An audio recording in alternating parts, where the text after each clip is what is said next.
Seahawks punter Michael Dickson earned a spot in the Pro Bowl last season. Seahawks' first Pro Bowl punter since Rick Tootin back in 1994.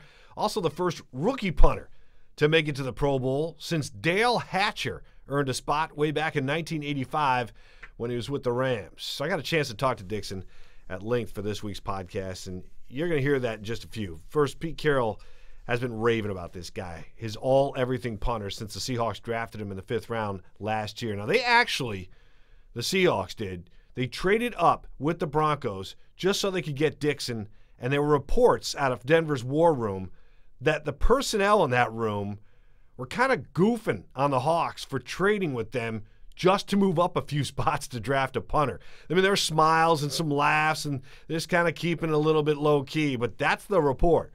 Well, it's kind of funny because the Broncos punter ranked dead last in the NFL last season in net average, which is really the important number when it comes to punting. It's not about the gross yards you get, the 3,500, the 4,000 yards a season. It's about the net and how well you cover your punts. We had a great punter back in my days playing at Bowling Green State University in Northwest Ohio. His name was Greg Johnson, left-footed, could boom the ball. And back in the 80s, punters kind of practiced the coffin corner punts. It wasn't about the pooch punts that they do today when the punters kind of kick it high, end over end, and try to get it to drop inside the 10-yard line with some help from some teammates getting down there to cover. We've seen the Seahawks do that quite a bit and very successful at it with the good punters they've had. Most recently, John Ryan, of course, for the years he punted in Seattle. But God forbid, Greg's coffin corner punts would take a bad bounce and go into the end zone.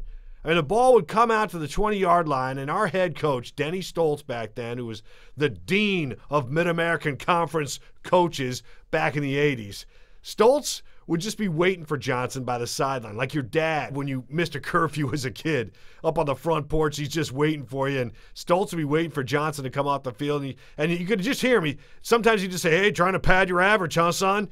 And it would frustrate Greg to no end, but that's a good point because, you sit there at the 50-yard line or, at your own 45 and you don't want to kick that ball in the end zone. You want to pin the opponent deep. Well, Michael Dickson, he's not interested in out-kicking his coverage to boost his average.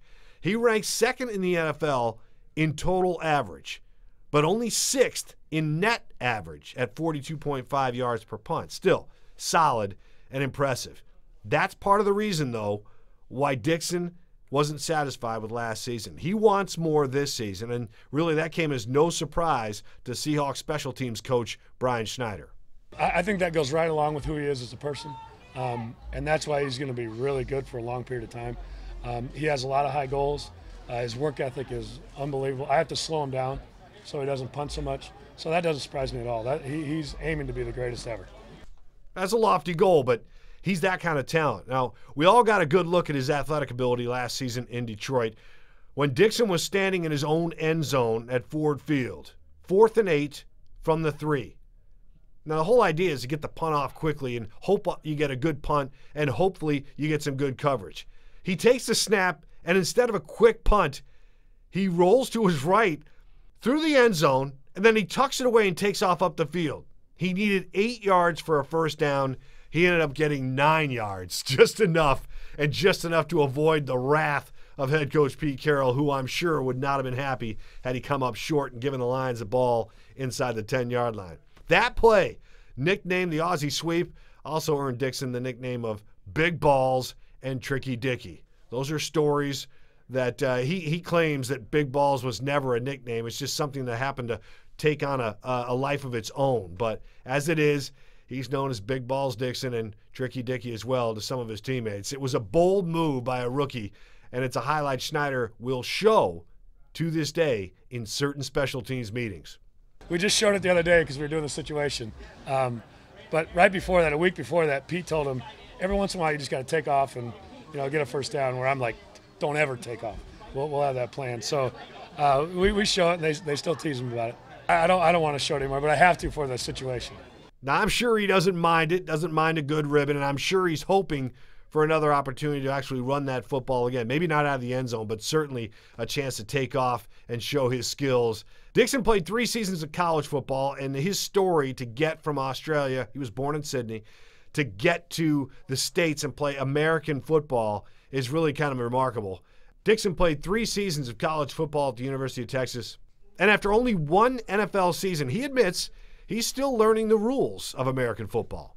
I know a fair bit, a lot about special teams, but there's still rules that I'm learning every day, and it's just, I've only played 4 seasons, and I've only really been watching American football for about 4 years. So I'm learning, but I'm catching up. Yeah, because I heard you like in one of the mic'd up sessions, it was like, you were asking what happened out there and certain things. So even at the NFL level, you're kind of asking teammates, hey, what's going on? Yeah, I probably still will this year. Yeah.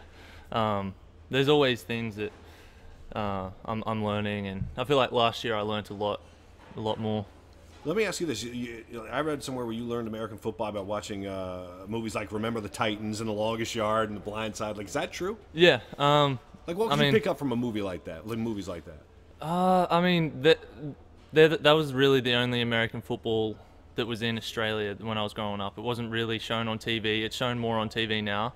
But it was really only in movies that you ever saw anything about it. And then if a live game ever came on, I just remember going, there's so many, like, why does it stop every couple seconds? Like, I didn't understand what a down was, and like why it takes so, like, it's never a flowing game. But once you understand the rules and everything, you realize how much strategy is involved, and everything is like all to a plan. So the more you know, the more you appreciate, and I feel like that's probably why it's taken off in Australia a bit more now, because people are starting to catch on to the rules and everything like that. Yeah. Is it? You have a favorite football movie? Was one of those your favorite? Probably just The Longest Yard. I haven't seen it in years, but I didn't really have a favorite one. That was the only time I ever saw it. Yeah. Tell me this: how does a punter win the MVP of the Texas Bowl? How does that happen? I don't know. I'm still 50-something shocked. points combined in that game, so the punter stands out. Yeah, no, that's still crazy to me. I don't know. I just did my job and had a couple good punts. I had my gunners looking out for me, stopping the ball at the 2-yard line. So it was really just a game that I was going into knowing it was going to be my last game for the team, because I announced that I was going to declare early and just wanted to go in and have fun, and ended up winning the MVP. So that was like the craziest thing that could have possibly happened. People look at you, they look at your film and they say, man, this guy's incredibly accurate. He can put that football wherever he wants. Where does that come from? Where did you get that? Aussie rules, for sure. In Aussie rules, you kick the ball to each other and they're on a lead. So it's kind of like a quarterback throwing the ball to a receiver. We kind of do that, kicking the ball to each other. Obviously, there's a bigger room for error than a quarterback and a receiver, but it's kind of along those lines, and you got to be accurate. You got to be able to place it out in front of people. So when you translate that to American football, you use that accuracy that comes from AFL, Aussie rules football, in this sport. And you're kicking balls inside trash cans from, what, 40-something yards away in practice when you guys are just kind of messing around? Yeah, during our rookie minicamp, I think I did that. We haven't had the trash cans out for a while, but yeah, no, I think it was like maybe 45. I hit it in the trash can, but I'm always just trying to get it outside the numbers, and that's normally my aiming point. Yeah. What was it like playing? Like, I know you had some competitions with Janikowski. He's such an aged veteran, back last year. What was it like playing with him?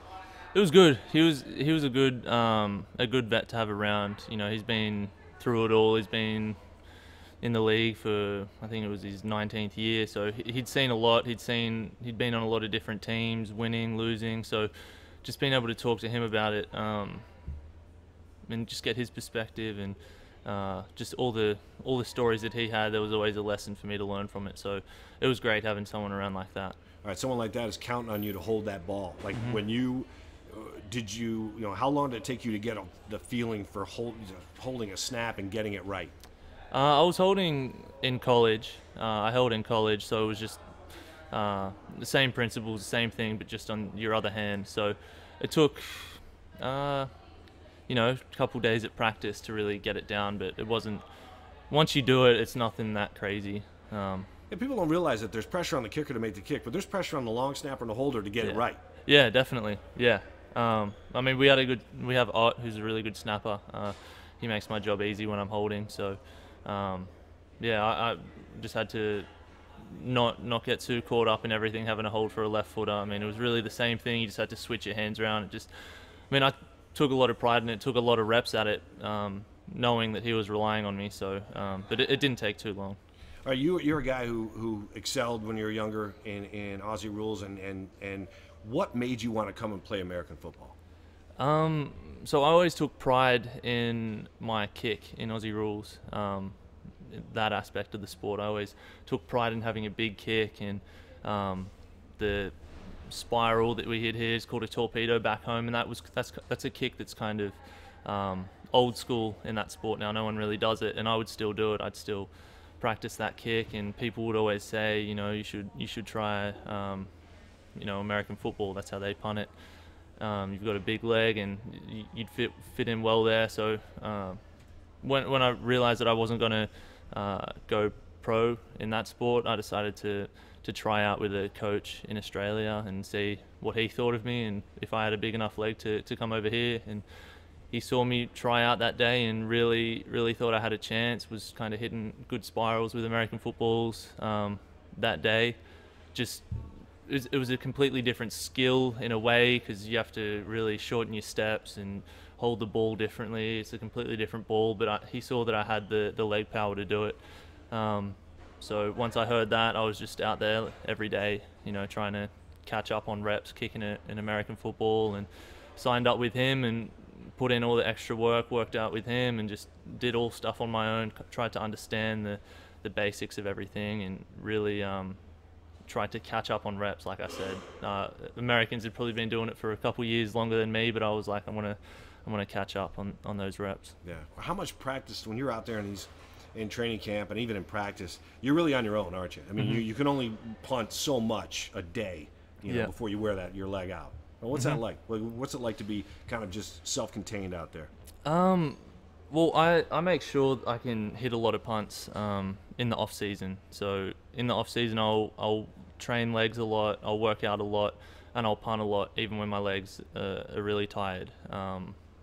So I try and condition them. I view it as any other part of your body. If you train, if you do bench press a lot, you'll be able to do more bench press reps if you train a lot. So I just view that the same as punting. Just get a lot of punt reps, hone in on your skill, and so when the season comes, you can still, throughout the season, have a lot of reps and not feel fatigued. Do the players here, like your teammates, give you a lot of garbage? I know after the Lions game and the Aussie sweep and all that stuff, that's took on a life of its own. Yeah. But what's it like being an Australian on this American football team? Do the players get on you a little bit, vets, maybe when you were a rookie? No, everyone looked out for me, honestly. And I knew what words that would get a reaction, because I obviously played at Texas for 3 years, so I knew what vocab to say and not to say, no Australian slangs, if I just didn't want to get picked on that day. So, I knew how to kind of fly under the radar as a rookie a little bit. Yeah? Yeah. What were some of the words you had to stay away from? I mean, it's everything. When I first got to college, it was every day. There was something. I was like, all right, can't get away from it. But like now call McDonald's Mackies or something. Mackies, yeah. I mean, it was just honestly everything. I mean, the other day they had like apple pies and stuff as like a treat dessert for one of the days in camp, and I was pouring it, and then someone asked me, "Is that apple pie?" And I was like, "I think so. I haven't had any yet, but." Or I was like, it could be apricot. And he was like, apricot? It's apricot. And I was like, all right. So that just happened yesterday. So there's always little things like that. Yeah. What is there a guy on this team that's more of a comedian, more of an entertainer, like someone that you just kind of like, guys gravitate to? I mean, everyone's really funny in their own way. It's kind of hard to say who would be a comedian of the team. I mean, this is a team where Pete, wants everyone to be themselves. So, I mean, everyone's kind of got that thing about him. Let me ask you this one last question, because I know I got to let you go. But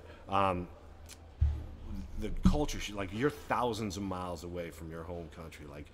Like was there a culture shock for you, and how hard was it for you to get adjusted?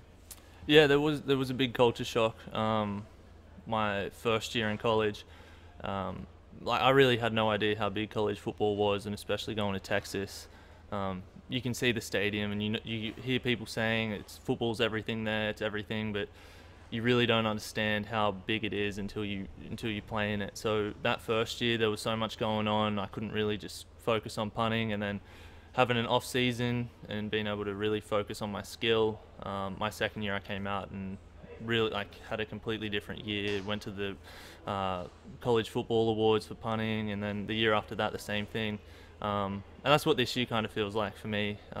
My first year I had some good games, I had some not so good punts, but it just felt good this off season knowing what to expect coming into this year. It feels like my second year. I don't have to worry about what the schedule is, how training camp is, what's travel like, how long's the season, what's it going to be like, everything like that. I can just focus on punting. I already know what to expect, and I can really, get the best out of myself. All right, one last question. For you. When going back to the Aussie sweep, I know you got a nickname of I won't even go into it, but Big Balls and Tricky Dicky and some of the things that you're hearing. Would you want to do more things like that? Have you talked to Pete Carroll about maybe using you more in other ways?